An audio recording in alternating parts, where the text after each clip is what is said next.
Salam sejahtera dan salam Malaysia Madani. Kali ini sembang Sukan Fin, kita bawa seorang atlet karate lah. Nama dia Syamala Rani. Syamala Rani you punya boyfriend panggil apa? Tak ada boyfriend. Belum ah? Belum. Alamak, Cantik saya... macam ni tak ada boyfriend Alah, lah. saya pun ada rasa untung ni hari lah. Sini tanggaci belum ada lah tu. Tapi Tanggaci fokus sangat dalam karate. Ayalah, aduh. Biasanya kalau mak ke panggil ke kawan-kawan panggil Syamala ke, Rani ke, Syam ke, apa panggil kawan-kawan. Ada yang panggil Syamala, but commonly Syam. Syam lah. Syam. Oh, Syam. Senang. Oh, senang Ingat pun tak susah. Tidur pun selalu ingat Syam saja. Baik. Dia dah Syam, start. you hobi apa? Hobi.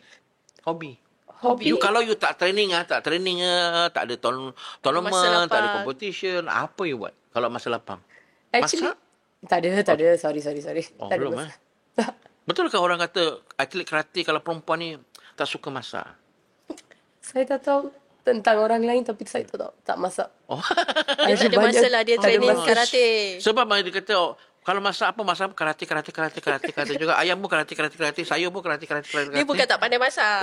Tak ada masa. Oh, tak ada masa. Oh, itu tak apa. Sekarang tak pandai masak, kita boleh panggil maid. Apa takut. Tak adalah Grab saja bang. Yalah. Hobi apa masa lapang? Sebab I'm an athlete, sedang buat saya punya masters juga. And also I do teach. Saya Ada kelas. saya ajar juga. That's my passion, hobby. So masa lapang I'll teach my SPM students at maths. Maknanya you lebih ke arah education sebagai mengajar lah. Yeah. And that becomes my hobby, my stress reliever. Mengajar itu salah satu dia punya terapi dalam kehidupan. You mengajar tuition juga. Oh. Apa beza you dengan AdMed? Apa beza you dengan AdMed? At maths lagi senang. Bukan. Dua-dua susah mah. Betul, AdMed susah. You pun susah mau kenal. Baik, okey. Bila bermulanya kerjaya you sebagai atlet lah? Yang mula-mula kenal bakat you. You mula-mula masuk belajar karate. Kalau sebagai atlet, I would say usia 8 tahun, 9 tahun. Sebab I dah cuba banyak Sukan lah. banyak sukan. Daripada merintas desa, netball, quite a lot, hockey. Tapi sebagai untuk karate, as a career passion, daripada umur 12 tahun. 12 tahun sekolah menengah lah. Yeah. Mana tu baru mengenali karate. Yes. Oh. As one of the sport. Daripada banyak-banyak sukan, karate sebagai satu lagi sukan. Siapa yang mula-mula ajak you main karate ni? Ajak tu kawan saya. Just went for a trial macam like a hobby. Yalah. Just kita cuba je lah apa macam tu karate. Mungkin ada masa kat sekolah menengah ada macam kurikulum, ada karate ke, ada apa ni, kelab bola jaring ke, kelab nyanyian ke. Karate ni satu kelab ke macam mana dulu? Bukan. Kat sekolah karate kita tak ada kelab karate, but it's a outside sports. Kat luar kita pergi as a hobby. Maknanya bukanlah cikgu lah mula-mula nampak bakat you. Tak. Bukan Tak. Siapa galakkan dalam family you? Ada family you yang terlibat dengan karate? Tak ada. Yang galakan tu kawan saya. Tapi till now the support is from family, definitely. Kawan you sekarang dah jadi apa? Dia kat dalam dia karate juga. Karate jugalah. Kau lah Masih sekarang dalam dia ajak national squad ke macam mana? Tak ada. Tak. Itulah. Kadang-kadang memang macam tu. Guru ajar murid naik atas, guru pun macam tu juga. Guru sedang membawa lagi ramai bakat. Macam itulah. Kalau dalam family antara you dengan mama you dengan papa you, siapa yang selalu support lah? Paling kuat sekali. Yang paling kuat lah emak saya. Mak biasanya memang mak lah. Sebab bapak dengar cakap saja. Bapa busy. Sebab busy satu hal. Mau cakap lebih pun tak berani. Nanti mama. Normal lah itu. Dia bukan marah, bukan tak suka. Dia menasihat. Itu mama itu menasihat. Tapi kalau you tak bagi training lah. You tak training ke pukul 10? Bangunlah. Okey. Baru balik.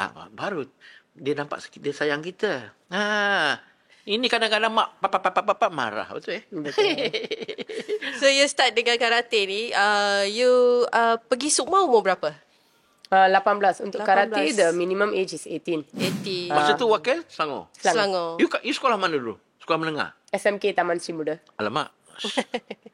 Semula ni manja tu. Betul. Yalah, sian Maybe ada sesuatu yang boleh dilakukan di Taman Seri Muda ni. Mungkin longkang dibesarkan ke, atau maybe mana Hopefully. kita itulah kali pertama mewakili Malaysia dalam acara karate di mana?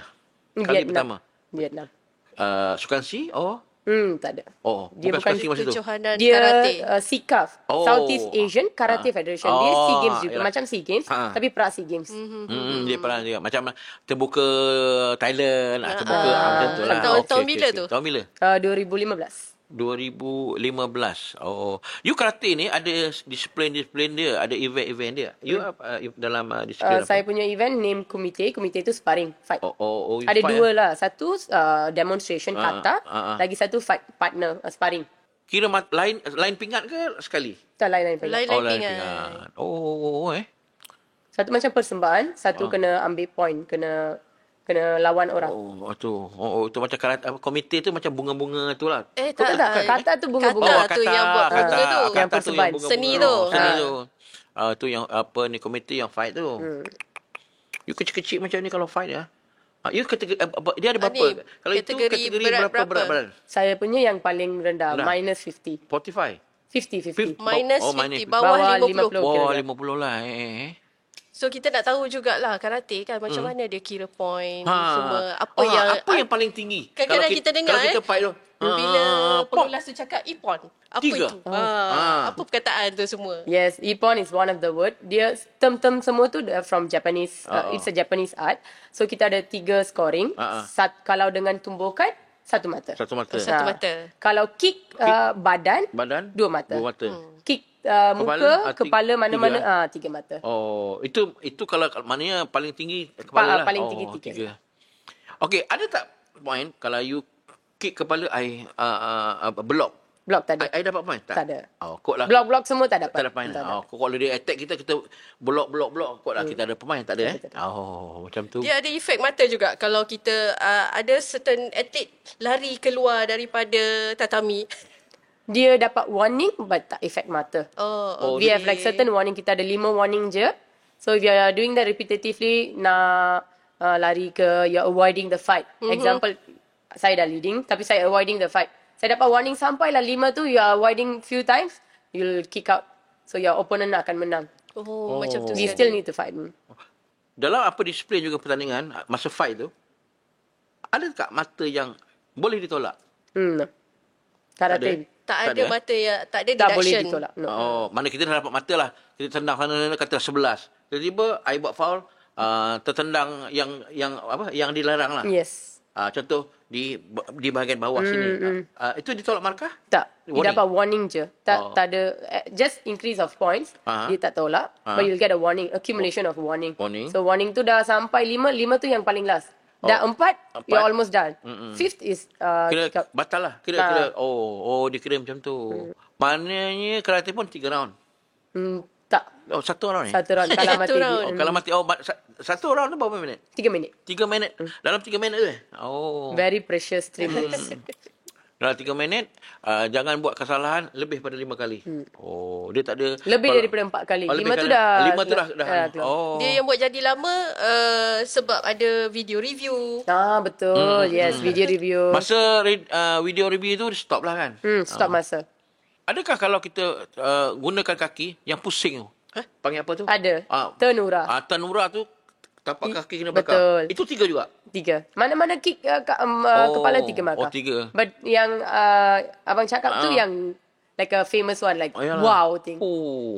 Tapi itu yang susah nak buat ke? Macam Memang obviously that yang paling susah. Tapi once you are done that, like macam wow. Sebab biasanya kalau kita nak buat tu, kita punya defend open. Sebab kita buat dia pusing. Kalau opponent kita dapat detect, dia pusing saja, dia boleh tolak je kita seorang jatuh. Bahaya untuk buat melakukannya. Kerana untuk there is pros and cons. As much as yang 3 mata yang wow sangat tu, kalau opponent dah tumbangkan you, dia orang dapat 3 mata. There's takedown also. Yelah, kita nak acah pusing je. Sebelum kita pusing, dia dah dapat detect. Yes. Maybe dia tengok bahu, dia nak pusing. Dalam kita punya by heart lah. Dia tengok, ni nak pusing ni. Kita by heart. Dia baru pusing, dia seolah punch Push, kita punya badan. Tolak ke tumbuk. Kalau jatuh. Tumbuk satu mata, jatuh 3 mata. Sudah 4 mata lah. Tak. Straight away 3 mata lah. Dia ada extra pula. Sebab kadang-kadang kita macam seorang atlet yang berpengalaman, profesional. Sekarang kadang-kadang dia tak tengok move. Bahu dia dah tahu. Dia mau angkat kaki kanan. Basically not the attack tapi body movement yang paling specific. Yes, very good. Dia tahu kita dah ready kan. Kita dah ready tengok. Dia tahu dah ni. Dia acak-acak. Dia mesti angkat kaki kanannya. Itu pengalaman. Pengalaman betul, saya betul. sebagai... Karate juga bang? Bukan, saya tak karate. Taekwondo? Bukan. Taekwondo lah. Taekwondo.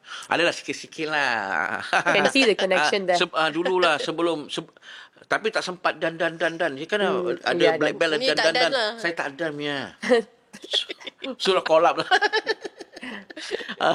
Itu pengalaman kita hidup kita. Itu. Memang pengalaman orang lama-lama memang tahulah. Baik. Baik. Sekarang semalam dah kerja ke, full time athlete ke, belajar ke, macam mana? Semua full time. Full time. Athlete full time. I'm doing my master's sekarang. Masters in actuarial science. Di? Sunway. Sunway, okay.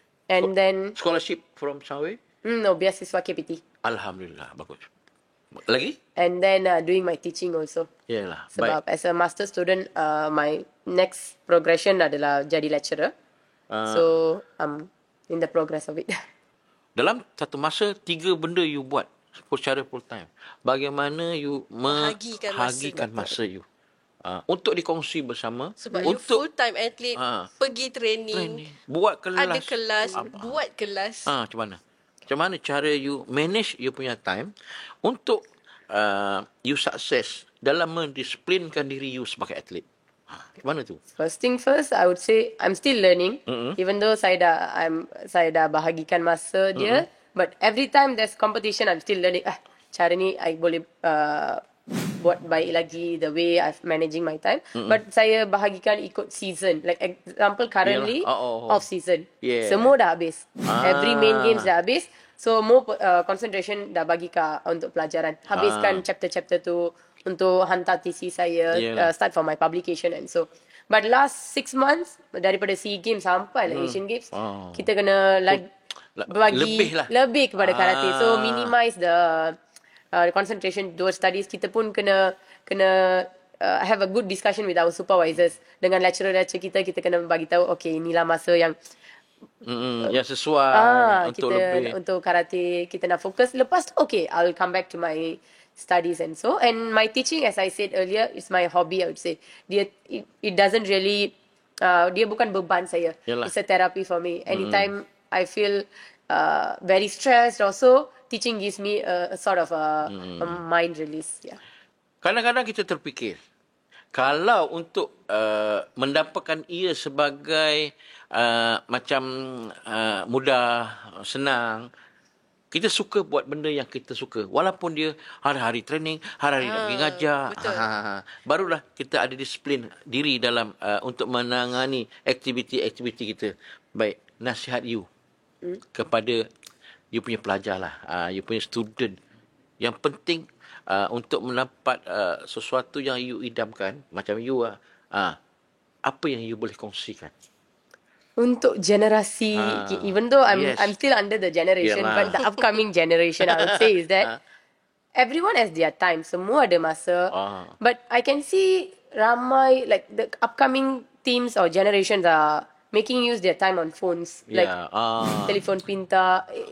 It has been a culture. I know, like this is a generation where semuanya, like in one click you can get it. But come out of that and bukan then tak boleh kan? Boleh. Like yes, your life it's getting easier dengan everything yang pintar-pintar semua tu, making your life easier.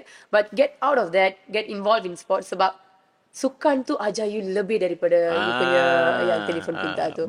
Every skills, you even yang kita belajar tu, kita takkan rasa kita tak dapat sesuaikan dalam kehidupan kita tanpa kita aplikasikan kan. So I would say sports is the best thing to do. Yalah. orang tak malah pun kalau kita ada gadget-gadget apa semua. Tetapi kena Pandai bagi masa, guna. Yes. sesuaikan bila. Ini time pukul 12 malam, you nak buka handphone, nak main tu lah. Pukul 10 tadi kau tak nak. Pukul 5 tadi masa nak tidur lah. Orang sebelah bising lah. Lebih kurang itulah. Kita nak berehat seketika. Kita nak sambung lepas ni. Kita nak bercerita lebih. Kerjaya Shamala dalam sukan karate. Baik, kita rehat seketika.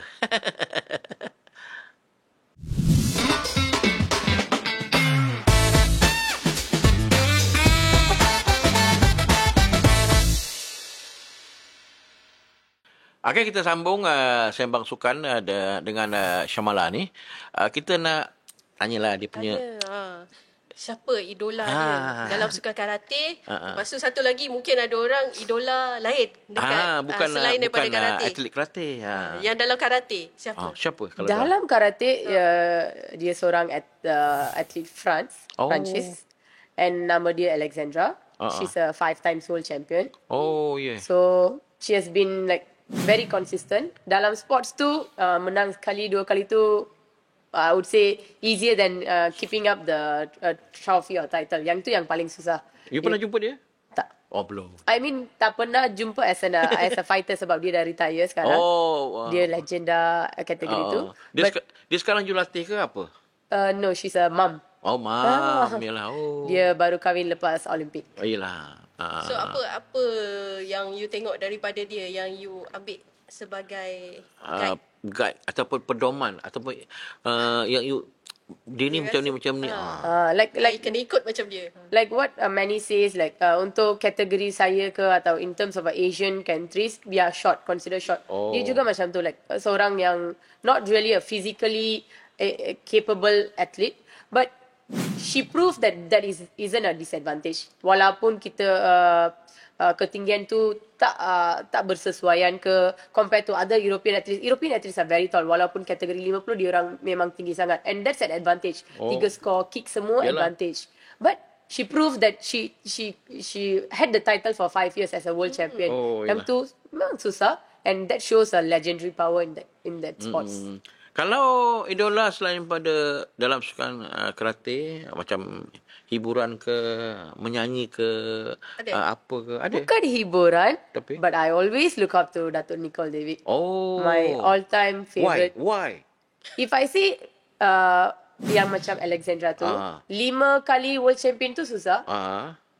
How is it possible to maintain a world number 1 for 8 years? Yalah. And she's a GOAT in all the sports. Bukan saja untuk squash, tak ada orang, tak ada atlet, tak ada sukan yang ada like for 8 years. So she has been always my Dan kita juga nak idol. Ucapkan rumbu-rumbu thank you lah pada Datuk Nicole. Usaha beliau di sukan Olimpik di Los Angeles 2008 nanti squash tersenarai. Yes. Akhirnya. Walaupun maybe beliau tidak akan bertanding lah. She had done a lot for herself and she contributed back to the sport also. Yalah, rumbu thank you. Yes. Itu dia idola dia. Okey. Dalam you terlibat dalam karate ni tak pernah ada kecederaan? Ada. Ada. Yang paling you kena rehat lama lah masa bila? Not really rehat lama. I hasn't been into such a very worst situation. Tapi yang saya tak boleh lupakan adalah before SEA Games saya, esok flight saya, like tomorrow is my flight. The one day before, I got an injury in my knee. Saya tak boleh, memang jalan pun dah susah. And the doctor was like, apa you buat masa training ni sampai like I cannot even like walk properly. It was a ligament tear something my knee, left knee, and that is my strong leg. Kaki kiri lah my always a dominant leg. But we managed to do some recovery within the 3 days. Yang masa-masa weigh in ke, kita registration period kat sana kan. So we did some recovery. And masa fight, that was so like something very, very surprised. Masa fight tu tak rasa langsung. The pain tu tak rasa langsung. Hilang. Lepas fight barulah rasa semua sakit. So that was something yang I cannot forget. Injury. Itu kecederaan yang apa ni, kerjaan yang teruk tak adalah, patah ke tak ada. Belum lagi. Belum. Minta dijauhkan. Yalah. Kadang-kadang ialah kita pun kadang-kadang kita dah bersedia. Kerana kita kemalangan tu malang tidak membawa. Kadang-kadang kita dah preparation kita dah steady. Kita tapi nak berlaku kan. We try to avoid, tapi if it's meant to happen, it is to be such. Kalau you sebagai atlet telah dah di penghujung lah. Agak-agak you nak jadi apa lepas ni? My life goal would be I've done everything that I could in karate. In maybe in another 5 or 10 years. I want to give back to the society. I want to inspire people. Yes, very good. As much as I can. Yalah. Very good, very, very good. Kerana apa yang kita dapat, itu yang kita akan kembalikan. Kita share balik. Yeah. Dan untuk mendapat seorang atlet pelapis yang baik, ia haruslah datangnya daripada atlet yang baik. Kerana apa yang kita miliki, kalau kita beri kepada orang lain, itu yang terbaik. Kalau kita nothing, kita nak bagi apa? Sebab kalau saya kat sini, ada orang yang pegang tangan saya, bawa saya. So at least kalau saya boleh bawa satu lagi, I would be like satisfied. Okay, I've done something for the country, for the sports, or for the society. Ayalah, macam contohlah macam Syamala. Walaupun dia kalau tak ada apa-apa, at least dia boleh bagi hati dia sama I. Itu example lah. Tapi macam dia bekas atlet, ada boleh ajar, sekarang buat master apa semua. Dia akan berilah kepada anak ni. Bila ada mau itu mau berumah tangga. No idea for now. Sebab ada banyak plan. We have a lot of future. The dreams are very big. So kita kejar our dreams dululah. Kalau bagi pilihan, bagi pilihan, you suka jejaka yang macam mana? Impian. The thing is that yang soalan-soalan sebelum ni saya pernah fikir. So senang nak jawab. Ni I tak pernah fikir duduk. So susah nak jawab. Yalah. Susah nak jawab. Sebab dalam kita sebagai human lah, sebagai manusia, mesti ada hati dan perasaan menyayangi dan disayangi. Itu sebabnya ada filem Hollywood, filem Tamil semua, dia punya love story tu panjang, dari naik bukit, naik kereta api sampai rumah. Panjang cerita itu, lagu semua cinta. Whatever pun. Laku yang terbaik.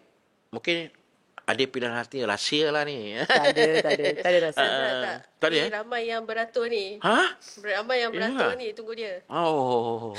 Tinggal dia nak pilih je. Tapi susah nak catch up with me lah, with my schedule lah semua. So kena cari orang yang memahami. Yalah.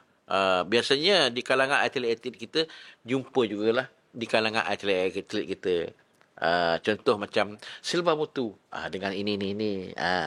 Legend taekwondo Silva Mutu. Contoh macam Joseph Mary. Jumpa dengan ini. Dululah. Mungkin dia bersama dalam latihan, dalam training. Mungkin dia faham jiwa, faham diri. Maybe mana kita tahu. Someone who understands our dreams, yang boleh ikut jejak kita. Mama you ke Papa you tak pernah tanya pasal-pasal ni kan? Tak ada. Diorang pun dah tahu. Saya pergi jumpa diorang pun like 2-3 kali je sebulan. Itu kadang-kadang kita pun tak ada apa. Mak ayah kita lebih, bila lagi lah you nak kahwin? You tak ada power ke apa? Kadang-kadang mak kita, ayah sebab kita. Mak ayah dia memahami. Awak lupa tanya, you ada beradik berapa orang? Seorang je. You seorang je? No, I mean there's another sibling for me. Younger brother. Itulah kadang-kadang mak kita tanya sebab dia takut hati terguris. Baik. Ada sukan yang terdekat yang Syamala akan sertai? Kejohanan terdekat. Tak ada. Next year je. Maknanya tahun ni lepas ni dah kira habis lah ni. Asian Games boleh bercuti pergi Mumbai lah. Masa ni as I told, masa ni lah kita nak kejar habiskan master semua. Ingatlah mau pergi Mumbai ke. Sekarang nanti musim sejuk, musim bunga semua. Sana pun musim banjir. Banjir ya. Aduh, tak sesuai lah sekarang. Tak sesuai. Apa yang kita harapkan netizen, peminat sukan ingin memiliki seorang atlet yang memiliki education sampai ada kalau boleh master, lepas master ada PhD, mungkin lepas ni Dr. Syamala Rani. Yeah, maybe. Amin. Kerana untuk memberi kemampuan ataupun memberi pendidikan ataupun pengalaman yang lebih kepada pelapis bakat-bakat kita mesti ada high ranking. Contohnya, kita pemenang pingat sukan Asia ke, itu dari segi skor. Tetapi kalau dari segi education, mungkin you ada PhD. Dr. Syamala mesti katakan, wah dia doktor lah. Wah, dia cakap ya, kita punya student mesti kena dengar. Macam ni kalau dua-dua ada, ini yang Malaysia inginkan. Yes. Sebagai you akan terus sukses, terus memperkembangkan bakat you dalam karate kerana memiliki education yang baik hingga ke tahap PhD ataupun master ni, you punya idea lagi banyak, lagi ini lagi bagus. Sebagai atlet, apa nasihat you sebagai atlet kepada atlet-atlet pelapis, atlet-atlet bakat kita? Nasihat, memang as a athlete life, dia bukan senang. That's what everyone see. Dia menang tu memang best. Maknanya berkorban satu. Yes.